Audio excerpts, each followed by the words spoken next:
Apa sih menyusui itu?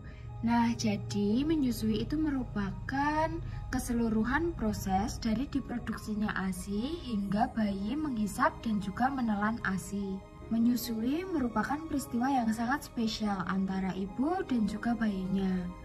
Nah, jika ibu belum pernah menyusui sebelumnya, mungkin proses menyusui ini bisa tampak sangat menakutkan dan membingungkan. Tapi seiring dengan berjalannya waktu, keterampilan menyusui ibu itu akan semakin membaik. Menurut WHO dan UNICEF dan Departemen Kesehatan Republik Indonesia, melalui SK Menkes 2004, telah menetapkan rekomendasi pemberian ASI eksklusif selama 6 bulan.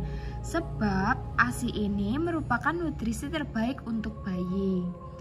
ASI mengandung kaya akan protein, sel-sel hidup, hormon, enzim-enzim aktif, dan berbagai macam imunoglobulin. ASI juga mengandung faktor-faktor pertumbuhan serta zat-zat lain yang memiliki komponen struktur yang unik yang tidak dapat ditiru oleh susu formula dan dapat melindungi bayi dari berbagai macam penyakit. Seringkali ibu ini mengalami masalah dalam menyusui. Di antaranya dapat terjadi nyeri pada puting payudara. Biasanya ini disebabkan karena perlekatan pada saat menyusui yang salah, di mana cara bayi menghisap itu menyebabkan luka pada puting dan terasa nyeri pada payudara. Frekuensi menyusui yang optimal yaitu antara 8-12 kali setiap hari. Tetapi akan lebih baik jika menyusui bayi ini tanpa dijadwalkan atau on demand, karena bayi ini dapat menentukan sendiri seberapa banyak kebutuhannya. Bayi yang sehat dapat mengosongkan satu payudara kisaran waktu 5-7 menit, dan ASI pada lambung bayi itu akan kosong lagi sekitar waktu 2 jam. Nah, jadi untuk teknik menyusui yang benar itu yang pertama, ibu harus mencuci tangan terlebih dahulu, bisa menggunakan air dan juga sabun atau menggunakan hand sanitizer. Nah, pada saat mencuci tangan itu diusahakan mencuci tangan 6 langkah supaya bersih secara maksimal.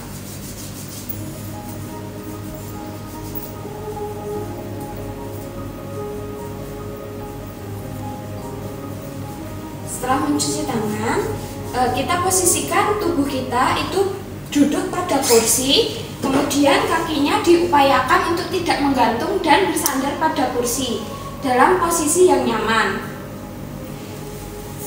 Nah, setelah itu jika duduk kita sudah nyaman, kita bisa meletakkan ibu jari itu di atas seperti ini dan jari yang lainnya itu di bawah areola sejajar dan menekannya perlahan-lahan untuk mengeluarkan ASI agar dapat dioleskan ke area areola dan ke puting.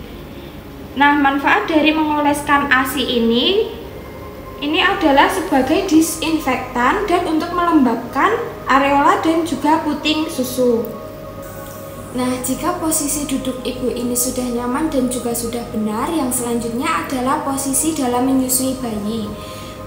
Jadi posisi dalam menyusui bayi ini kita harus menghadapkan bayi ke payudara atau bayi menghadap ke perut ibu. Biasanya perut bayi ini menempel pada perut ibu. Seperti ini.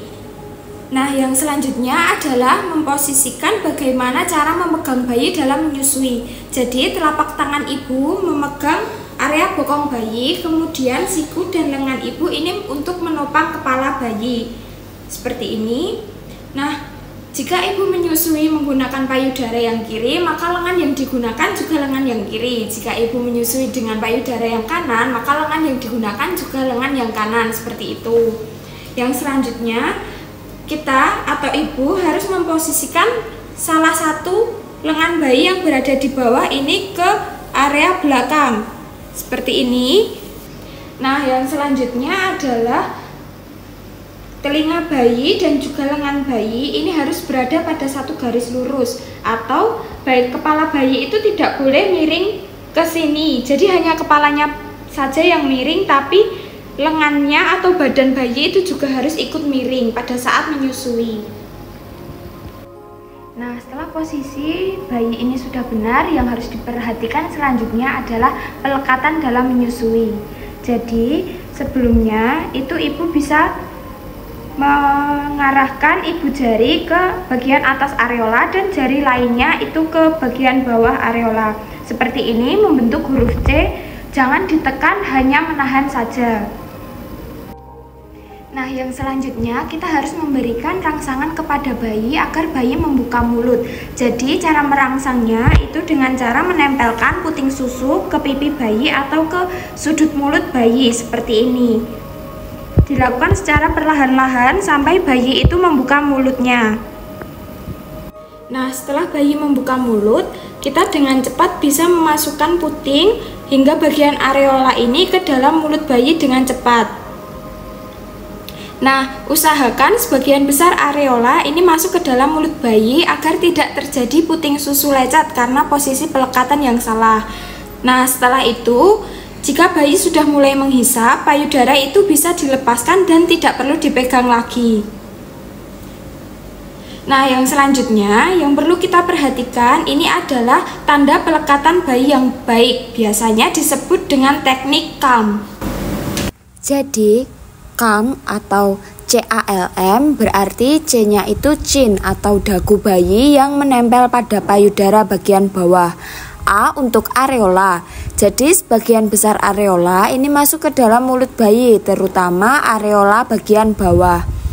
L untuk lips, berarti bibir bayi terlipat keluar, bibir atas terlipat ke atas, dan bibir bawah terlipat ke bawah. M itu mouth, atau mulut bayi terbuka dengan lebar. Nah, jika bayi sudah selesai menyusu, selanjutnya kita akan memperhatikan atau mempraktekkan bagaimana cara melepas hisapan bayi. Nah, jadi ketika ibu ingin melepaskan puting dari mulut bayi, itu usahakan jangan langsung ditarik seperti ini ya Bu, tapi kita lakukan secara perlahan-lahan dengan cara memasukkan jari kelingking ibu ke pinggir atau ke mulut bayi yang lewat sudut mulut seperti ini. Jika bayinya sudah membuka mulut, kemudian kita bisa melepaskan puting secara perlahan-lahan. Nah, selain dengan cara itu, jika ingin melepaskan mulut bayi, itu bisa dengan menekan dagu bayi seperti ini. Jika dagu bayi ditekan, otomatis kan mulutnya akan terbuka, jadi ibu bisa langsung mengeluarkan puting susu dari mulut bayi.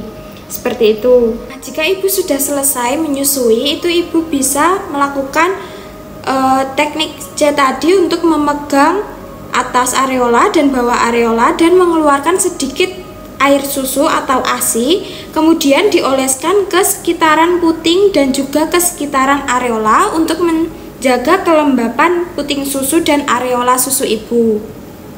Nah, selanjutnya jika bayi sudah selesai menyusu, kemudian kita tidak boleh langsung menidurkan bayi ke tempat tidur. Jadi bayi itu harus disendawakan terlebih dahulu. Gunanya menyendawakan bayi ini agar udara yang ada di lambung bayi itu dapat keluar dan tidak terjadi gumoh. Nah, jadi cara untuk menyendawakan bayi itu yang pertama bisa dengan menggendong bayi tegak seperti ini, kemudian disandarkan pada bahu ibu dan ditepuk-tepuk punggungnya secara perlahan-lahan hingga bayi ini dapat bersendawa seperti ini. Nah, untuk cara yang kedua untuk menyendawakan bayi ini bisa dilakukan dengan memposisikan bayi tengkurap seperti ini, kemudian kita tepuk-tepuk bagian punggungnya secara perlahan-lahan agar bayi dapat tersendawa. Nah, jadi itu tadi merupakan cara menyusui yang benar dan juga tepat, dari cara memposisikan, kemudian cara pelekatan, cara melepaskan hisapan bayi, dan juga menyendawakan bayi.